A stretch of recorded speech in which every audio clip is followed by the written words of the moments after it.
What's up, YouTube? Back with another video. This video is called Homosexuality and Adultery, God's warning of the signs of the times of destruction. God bless you, people. May God have mercy on us all. I was reading my Bible and received an urgent revelation to speak on homosexuality and adultery being a definite sign of the end of the things as we know it in this country and chaos and destruction to follow. God's wrath towards disobedience should be feared, and in this day and age it is not. In fact, God is even being mocked publicly in media outlets and by people every day. God's wrath should be feared. Sexual sin in its current rapid form on earth is an acceptance, and its acceptance, is a definite sign of the end of the time as we know it and destruction is near. Studying God's word reveals this. If we go all the way back to the beginning in Genesis 18:20, it describes how God heard the cries of Sodom and Gomorrah from his mighty position in heaven and came to see why there was so much distress and tears. God hears the cries of people from heaven. And there's so much distress here when Sodom and Gomorrah was going on that he stopped what he was doing in heaven in order to come and see, because the sins of the city were that grievous to God. And God feels and he senses that, and he hears the prayers and he hears the distress and the pain. So he came to see what was going on with his creation. Before we go any further with that, I want to add that the dating culture in this country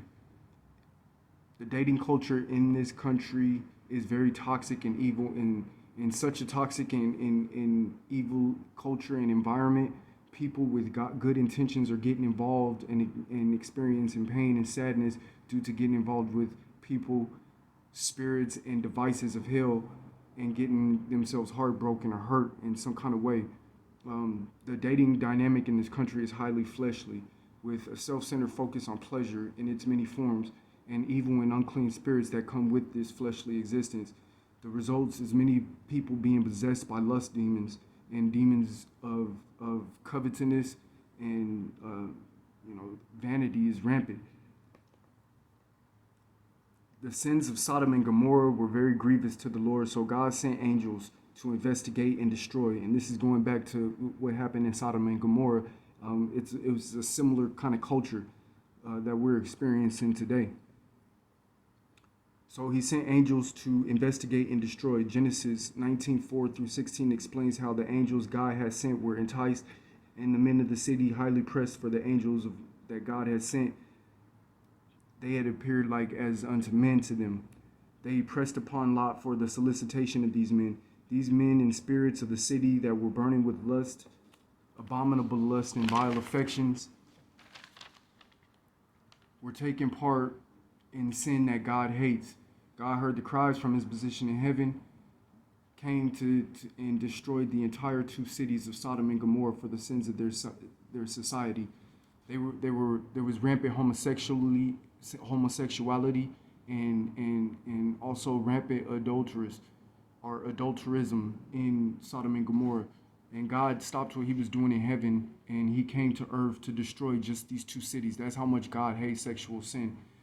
That agenda is being pushed in this country, and it's being pushed to kind of hurry God in coming with destruction. And I'll get into that in a second.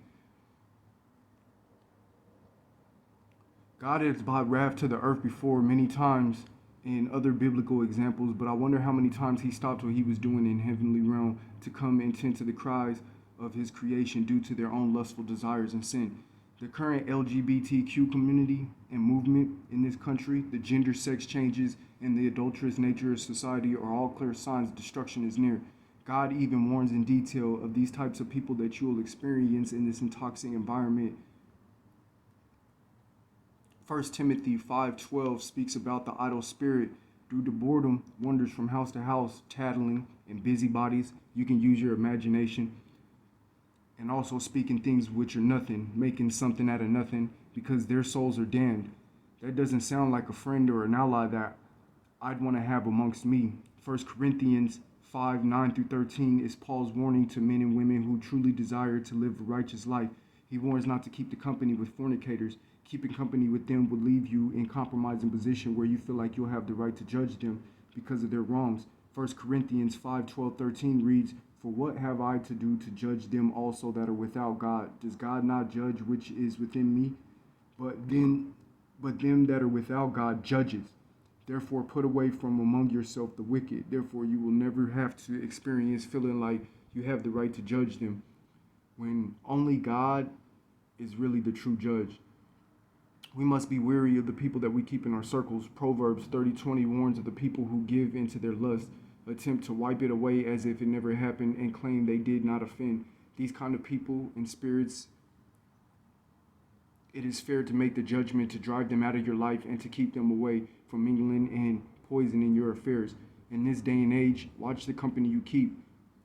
The homosexuality adulterous agenda is being pushed in society to hurry God's wrath.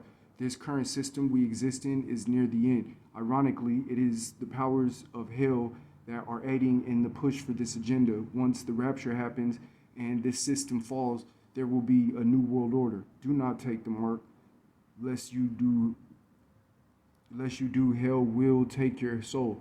This is a dangerous time to be alive, a time of focus, not lust. The dating dynamic in this country is toxic due to both men and women and their drive for pleasure and lust.